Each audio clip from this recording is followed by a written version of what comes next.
Next up is Karen Katz. Karen Katz is the just retired president CEO of Neiman Marcus Group and board member there, and she's had a long career there. I'll let her tell you about that herself in a moment. She also sits on the board of Under Armour, which is a great brand. She's been an active player on the board of the National Retail Federation for several years, so trying to help shape industry thoughts and activities.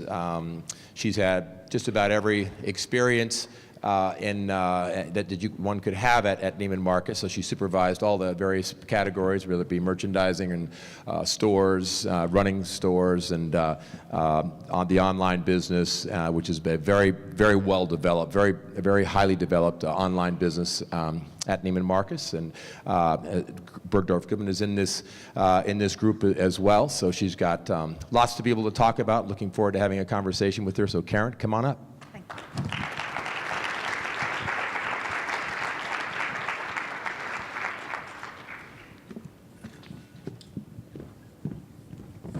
Wasn't going to hop on stage in these heels the way you did in your sneakers, Terry. Good morning, everybody. Terry, thank you so much for inviting me this morning. I had a little kind of a good, bad memory. Terry and I worked together many, many years ago when Terry was president of Neiman Marcus. And when I was a very young store manager, Terry used to come and walk the floors, and he would fire question after question after question. So I was having this memory this morning. The last time we were together, he was firing questions, and I'm a little nervous, I have to say. Deja vu all over again. So if my voice sounds shaky, it's all his fault. Well, I'm thrilled to be here. I love the theme of the conference, Reimagining Retail, and I thought I'd take just a couple of minutes to give you my thoughts about the retail industry, how I view the industry today as I'm stepping out and kind of thinking about what I'm going to do in my years ahead.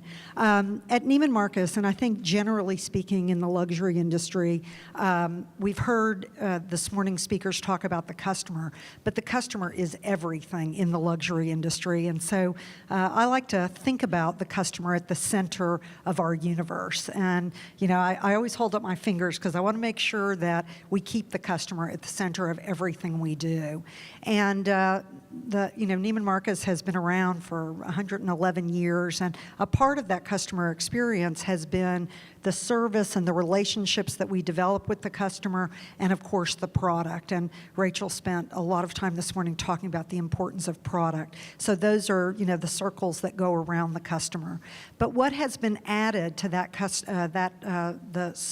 concentric circles, is how technology and data now have such amazing influence on the customer, her experiences, the service model, and product. And I think that's what's actually made retailing so interesting these days. And the pace of change has been, just incredible. And keeping up with that pace of change is, I think, really what sets retailers apart, is how they use that technology and data to influence the service, experience, and the product for the customer, which is at the center of everything. So.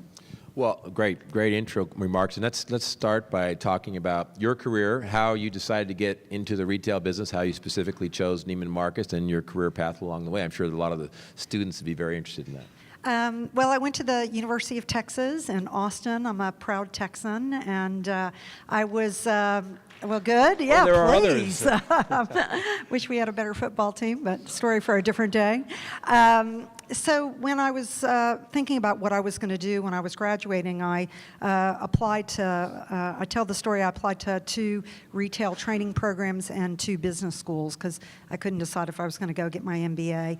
I applied to the Foley's department store training program, which eventually became part of Macy's, and I applied to the Neiman Marcus Executive Development Program, and I also applied to the University of Texas MBA program, and I applied to the Harvard Business School program. And I got 2 acceptance letters and 2 rejection letters. I got accepted to the Foley's training program, and I got accepted to the University of Texas MBA program. Harvard rejected me, and Neiman Marcus rejected me from their executive development program. So I like to say success is sweet revenge so many years later. So I did join Foley's. I was there for a few years and then finally made my way to Neiman Marcus almost 33 years ago, and really had, every position one can have, as Terry said, at Neiman Marcus. I'm not one to have ever had a plan for my career, and I took each step at a time. And as things developed and I mastered a job, I thought, well, maybe I can take on the next job. And along the way, I worked hard, and a little bit of good luck came along the way. I had some amazing people influence my career. Who was your favorite boss? One of which, and life worked out. And I always like to say that being the CEO of the Neiman Marcus Group was a dream job, and it was really, I had an amazing time, and I'm looking forward to kind of whatever's next in my life. Not everybody knows how well developed the e-commerce business is at Neiman Marcus. So just talk about the strength there and how you think about it. Sure. So Neiman Marcus started their e-commerce business in 1999. We were the earliest of the department stores, and certainly long before luxury even thought about being online. It was just a few years after eBay and Amazon started. And I started running the business just weeks into when we launched NeimanMarcus.com. So, I've kind of lived with e-commerce really from the beginning, and it's been a fascinating journey. Never would we have imagined so many years ago that the e-commerce business would grow to be 35% of the Neiman Marcus Group business, and frankly, I think over the years ahead it'll be 45, 50% of the business. And as those of you who are, native to the e-commerce business or have learned it along the way you interact with a customer, both from a product and experience, is vastly different than the way we do in the stores. And trying to bridge, how the stores and an e-commerce website can make for one seamless experience is really, I think, at the forefront of every retailer's mind. So let's talk about the stores. And how is technology, helping Neiman Marcus and other retailers, better serve customers with technology inside store? Yeah.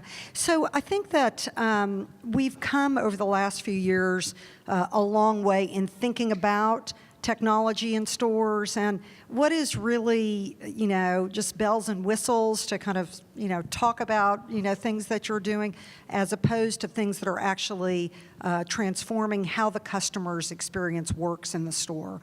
And one of the things that we adopted early on at Neiman Marcus is we created an app for our sales associates. And so at Neiman's, differently than many retailers, the relationship that our sales associates have with our customers is paramount to the kind of the way we do business. They're really there because we're not a transaction-driven business. We're a relationship-oriented business.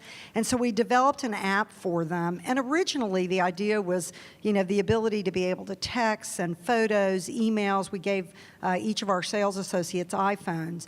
But what it has evolved into, and I think this is so key because we were just talking about data with the gentleman earlier, is that we are providing the sales associates today through this app that we've developed for them a huge amount of information about the customers that shop with them. We're giving them information about the kinds of things that they're browsing on NeimanMarcus.com. We're giving them information about things that they may have bought in other Neiman Marcus stores, the kinds of things that the social influence, whether it's the social media that they're engaging in or influencers they may be following, and trying to bring all that together so that the sales associate can make an even more highly personalized experience for the customer. Now again, personalization has been something that's been around at Neiman Marcus for 111 years, but the use of data to bring that personalization to a different level is really the way we've used data and technology with our sales associates in the stores. And you have mobile locator in your store. You have a way for consumers to navigate their way through the store. Not yet, and I think part of that is that we do that through our sales associates. Our stores are not as large as, a typical Macy's or other department store, but I think that that's the way of the future, is that all of those kinds of things to make the shopping experience easier and yet more, it has to resonate emotionally with the customers when they come in the stores. And so the things that we can do to really, make it frictionless, but then be able to layer on what's really going to get them excited in terms of product and experiences. And what's the role you see of the payment process, and how technology is changing that? Yeah, again, anything to make the process of shopping as frictionless as possible, and so we've just begun taking all kinds of mobile payments in the stores, and so I think that is that working? Are customers actually using it? We just got started with it, and I think that that's the real key. Is our known customers, those that are our core customers. All these years, they've never really had to pull out their credit card because their sales associate that they work with knows them and knows exactly where to find their credit card information. Those people that are more occasional shoppers or that are aspirational shoppers that are, really looking to try to bond with the brand, those are the kind of people that I think it's going to be most useful with. Yeah. Okay, talk about then how digital first, seems to be all of our focus, not just of Neiman Marcus, Right. but of really all retailers. Just what does that mean to you? Yeah. Well, as I said, 35% of the Neiman Marcus Group business is done via e-commerce. 35%. 35%. It's a big We talked about number. the nation yesterday being 10%. Yeah. So we obviously over-index by a lot to that. I think that the other key point is that when we go talk to our customers, 81% of them start their thought process about shopping by going to NeimanMarcus.com first. So they're doing their research. And typically on their phone. On their phone, yeah, absolutely. It's funny, I was reading something recently about the migration from, PCs and laptops. I've kind of forgotten that customers actually used to shop on, their PCs because we only talk about mobile because it's so obviously easy for all of us to use our phones. So over 80% of the customers go to NeimanMarcus.com and then begin kind of their thought process about their shopping there. And so everything that we do is geared around how are we going to reach her, market to her, communicate with her, whether it's digital marketing, as we were talking about earlier, whether it's marketing from our sales associates to our customers, is that texting, emailing, those kinds of things. How do we get to her through a digital footprint? And as a result of that, we've been famous over the years for sending these amazingly beautifully photographed catalogs to our customers called The Book. And those kinds of publications, although still important from a brand building, are becoming really less important to identify how you're going to sell product. And so I think we're at this, inflection point of, how much more goes to kind of the digital marketing impact, effects that are so important with the customer today. So yesterday, I had to step out a couple times to do interviews, and one of them was CNBC, as we broadcast from here every year. And one of the first questions that they asked, you've been asked before, I've been asked 100 times before, and that is, here is Bon-Ton is liquidating their stores, and then Amazon is announcing, 100 million Prime members, and is this the end of specialty department stores and department stores as we've known them in the past? And I had my response. I think you know my response, but I want to hear yours. Oh, gosh, I'm sorry that I missed that. I could have echoed your response. Well, I was saying at dinner last night that I think that there is a place in this world for multi-brand stores. And I think that our role and what we have to do to not just attract customers, but to retain our customers has really changed. And I think that, if I go back to my concentric circles, it's all about the customer. She's smarter, she's armed with more information when she goes shopping, so her expectations from us as retailers have risen dramatically over the last number of years. She wants to find interesting, compelling product. And I think when we offer her that kind of product, she's willing to spend money. And I think Rachel had some great examples this morning. I think she wants high levels of service. And that means something different to different customers. I mean, in some cases, she wants speed of service. She knows the Christian Louboutin shoe she's going to buy. Those are the ones with the red soles. She knows exactly which Louboutin shoe she wants to buy. She just needs to try it on, get the size right, and out the door she wants to go. Others want the experience of being, in a fitting room with a favorite sales associate, spending the day with them. They have a special occasion in their life, so they really need to do wardrobe shopping. So I think as retailers and as multi-brand retailers, our goal has to be to better identify on the, service continuum where that customer is in terms of, the kinds of service experience she wants. The same customer could want a very fast transaction to buy her Christian Louboutin shoes, but then she's getting married or her daughter's getting married, and she wants a very different experience from the exact same retailer. So Neiman Marcus is one of the great, I think, retailers who really does focus on the individual consumer and personalize with the sales associates, relationship with the consumer. What's the next step, for getting even closer to the consumer, and what role will technology play, whether it be machine learning or other aspects of technology to help you learn more and serve about the customer and service the customer even in a more personalized way? So I think that it starts with data as much as anything. And again, the gentleman before talked about this for a few minutes. I think that, data can have an evil connotation as it has in the news, but I think if used properly, data is really a way, whether it's through machine learning, aggregating all this data together so that we as retailers, whether as merchants or as, store associates, can use this data to better personalize how the customer perceives you as a retailer. Do you know me? Do you know my needs and wants? And she's leaving, all kinds of data out there for us to use to better personalize her experiences. I think we can use data to be better merchants, to do a better job being forward thinking about the kinds of things that we should buy. I think typically for any retailer, we look back at what we sold last year or the year before, and it influences what we're going to buy the next year. But that's not good enough for the customer anymore. And so I think we have to use data from all sources to bring together how we're going to influence the buys of the product that we're all going to carry. And so for me, it lies with data. So if product and service experiences are givens, and they're not easy to do, but if those are givens, I think data and how the technology influences the data is really what the future is. Yeah, and I think, of course, you can be nervous about it in some ways, but ultimately the goal, I think, is to learn more about this customer so that you're feeding the consumer with things that are relevant to them, right? Absolutely.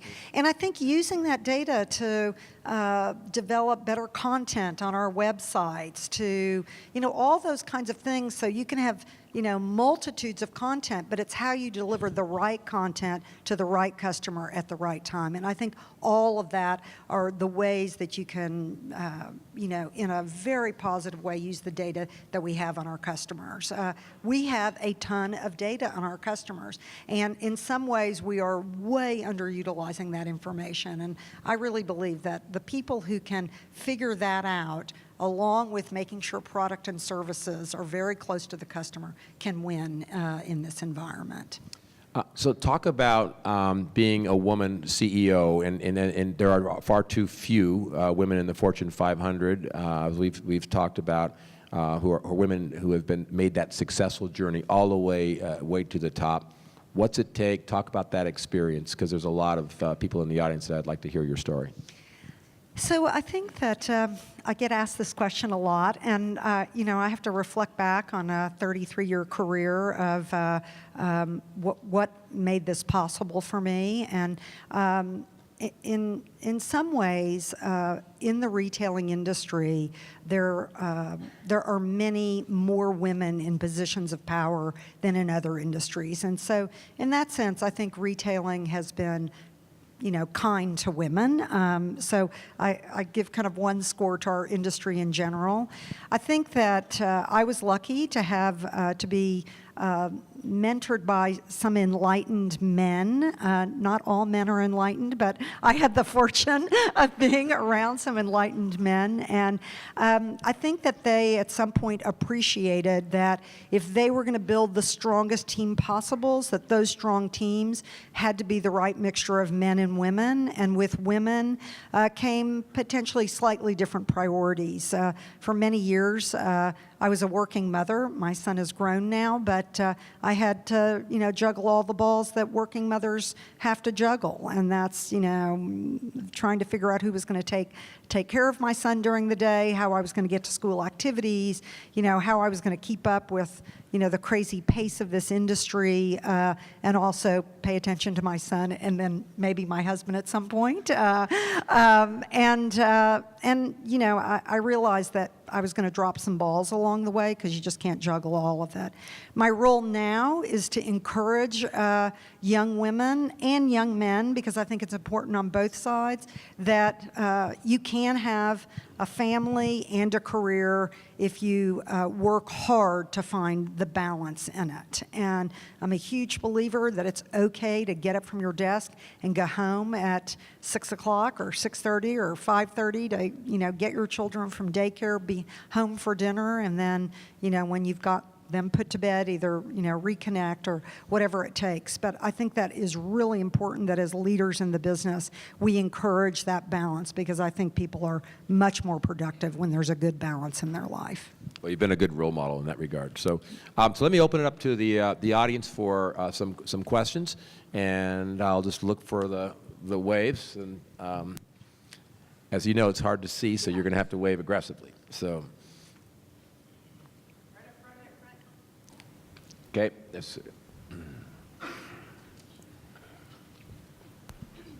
See microphones up here? Hi, Karen. I'm in the back of your right corner. Okay, right-hand corner. Side. Okay, Hi. wave at me. I can't see you. Sorry. So, Courtney, I'm a senior in the program.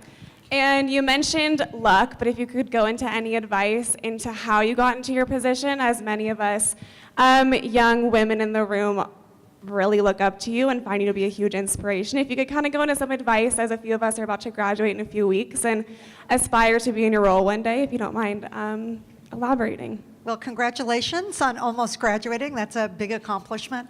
I gave the commencement speech at the University of Texas a few years ago, and basically the theme of the commencement speech was that if you work really hard, good luck follows, and I'm a huge believer in that. And I think that in this industry, and I believe in every industry these days, you have to work hard if you're going to get ahead.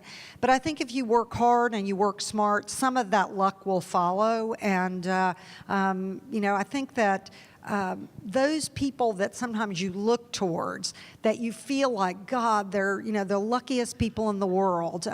In fact, in most cases, I think there are probably some really lucky people in the world, but in most cases, I think people have worked really hard and that luck has followed them. And I think that I believe Terry Lundgren is a great example of that. I could point to Diane von Furstenberg. I think there are many people in my life when people think they're the luckiest people in the world, and I say they worked hard, and the luck followed that work ethic that they had.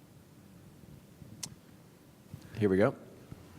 I don't know if you can see, I'm straight in front of you, actually. Yes. So that's great.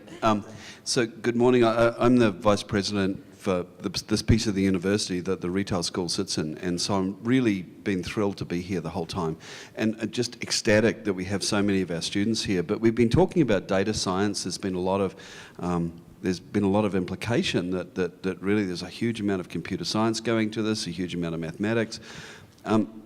Could you talk a little bit about what the future these students who are just graduating into retail are going to have, or is it all going to be replaced by mathematicians and computer scientists, and are they going to be a dying breed, or is there a real future for people with the retail degree? This is absolutely a loaded question, obviously. Yeah.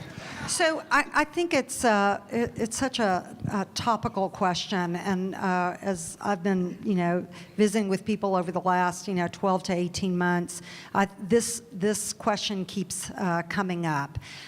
There is no question that the retailing industry has to embrace this idea of putting front and forward the need for data scientists and teams of people who can do data, analytics. And that was the part of the business that, frankly, 10 years ago certainly didn't exist, and 5 years ago we were struggling to try to define what that was going to look like. But I'll hark back to some of the things that Rachel was saying. I commented on it that, customers want to buy, certainly from a luxury perspective, beautiful product. And I think all the data and the analytics that go along with that can point to us in a good direction, but they can't actually do the selection of that beautiful product or how you're going to market that kind of product and how you're going to sell that kind of product. So I believe the best retailers have to have those great analytics, but they have to be able to story tell. And, thus Rachel's business called Story. But they have to be good storytellers, so that product has to have a beautiful story surrounding it if we're going to be able to sell it. And so I think there has to be a balance in both. But I do believe the data analytics is kind of the new emerging growth area for retailing. And there's a great need. It's a really hard part of the business to fill jobs in these days. And I do think there will still be a role for a great merchant who can actually forecast what you want before you know it, and take that risk, because in the fashion business, history doesn't matter all that much. So it's about what's next and what you're prepared to invest into your wardrobe. And second, I do think that one-on-one interaction with a human, it matters, particularly at the highest level of selling, and that experience of someone feeling really good about that shopping experience is, I still believe, will be hard to be replaced by a machine. I think let's questions over here. Hi, Karen. Thank you so much for being here. My name is Megan Birch, and I'm currently a senior here at the university, about to graduate. So thank you so much for giving us some advice in regards to jumpstarting our career. So as you're talking a lot about the digital footprint, I did have a question in regards to kind of combining the in-store experience in addition to the .com business. So as your main focal consumer is a luxury goods consumer, she will be purchasing a higher ticket product. So how do you reconcile the growth of your .com business without her physically walking into the store and feeling the product prior to purchasing the product? So I think that the luxury consumer, interestingly enough, has probably embraced shopping, via the web more quickly at high price points than, a lower level customer. And I think that's why we're so highly penetrated in terms of our e-commerce business. I think if she knows the brand that she's purchasing from, and she is very deliberate in what she's seeking, she's very comfortable buying it online. And we've proven that time and time and again at many prices. I mean, obviously, our average retail is much higher than the typical e-commerce business. But whether she's buying a $600 pair of shoes or a $6,000 dress, if she knows the brand that she's buying from, she trusts Neiman Marcus that we're going to stand behind the product, I think she feels very comfortable.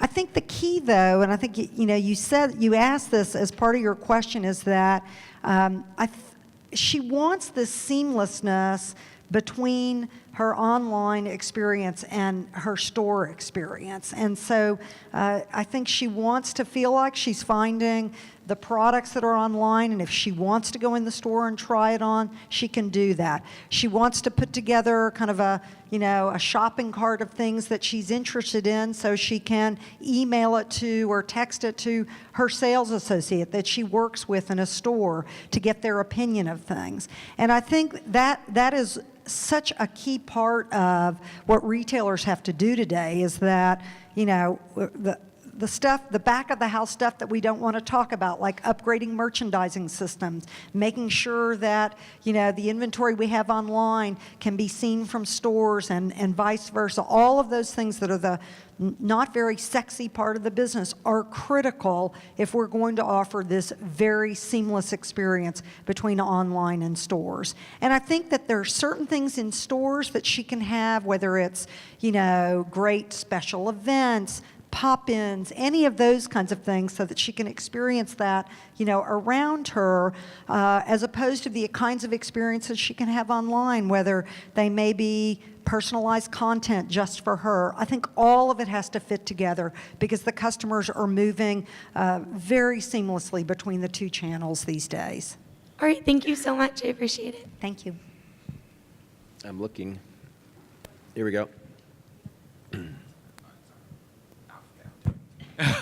So a little bit of a loaded question, but oftentimes in retail, especially with brick and mortar retailers, will talk about the store as an asset and something that we need to leverage. But the question I have is, if you didn't have any stores and had the $1.8 billion e-commerce business, what would be your growth strategy? I know it's easy to say I'd open stores, but how would you think about growing your business if you didn't have stores? Yeah, it's so interesting because as we all know, there's now this movement of e-commerce only businesses to open brick and mortar stores. And, Terry and I have been around long enough to have heard on so many occasions that retail, brick and mortar stores were dead. We were never going to survive. What did it mean? And the fact of the matter is, I'm a believer you can't have one without the other. And so I'm not going to answer your question. I'm going to, because I don't know what it would be like. I think if I had an e-commerce only business, I would surely go and open stores, which I think is what all the smart young entrepreneurs are doing. I mean, from Amazon all the way to, any new luxury brand. I think that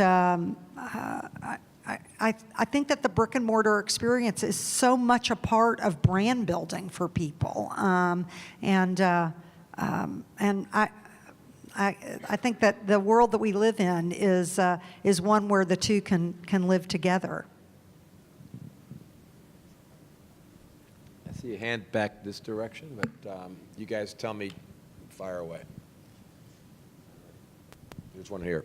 Well, Ms. Katz, your penetration online is a kind of extraordinary number. So what do you think of this hypothesis that perhaps the luxury shopper, in fact, feels it's less risky to buy even high-ticket items that are, where they need an expectation of very high quality, as compared with the mainstream shopper for whom every purchase is, in fact, a very careful calculation on affordability. Do you think luxury shoppers are in some ways better suited to be online customers? I think it's a really interesting question. I think the commonality with all consumers and how they shop online is that they want to trust who they're shopping with, and they want price transparency. Now, for many years, luxury consumers didn't comparative shop. They didn't use affiliates to check prices, any of those kinds of things. That all changed a few years ago. And so I think they need to trust in the brand that they shop with, and they want transparency of pricing. I mean, they're very smart, savvy shoppers, as you might expect when they're, paying what they pay for shoes, accessories, those kinds of things. And they don't today want to pay any more than is absolutely necessary for that particular product. I don't know whether because there's, less luxury websites, and so, those that they go shop with, they just trust. I mean, certainly with Neiman Marcus, we have a very, very high trust factor with our consumers. And, we had a data breach a number of years ago. Everybody asked us, how much did business fall off after your data breach? Well, it didn't. And part of that is because our consumers trusted that we were going to fix the issue, and we were going to stand by, everything that is at the essence of Neiman Marcus. So I think it's a really good question. I'm not sure there's any, one answer to that.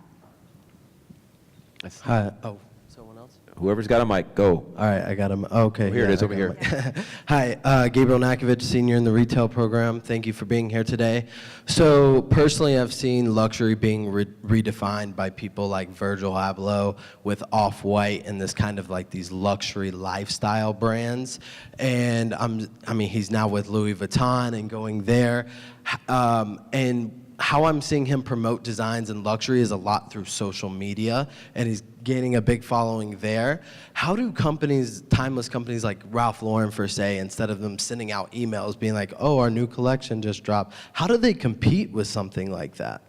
Yeah, I think that you have struck on something that is so important and so critical to the luxury industry. And I think that fashion is ever changing, but the industry is slow to change. And I've been preaching this, beating my drum on this for a number of years. And I don't think there's any one single answer, but you really have hit the nail on the head.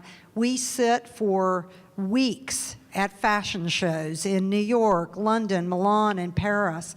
And it is crazy these days, the amount of money, time that is spent on these fashion shows, when things like any of the social media, the influencers, you can see the pictorial of the fashion shows literally minutes after I'm still trying to get out of the venue in Paris because of the crowded conditions.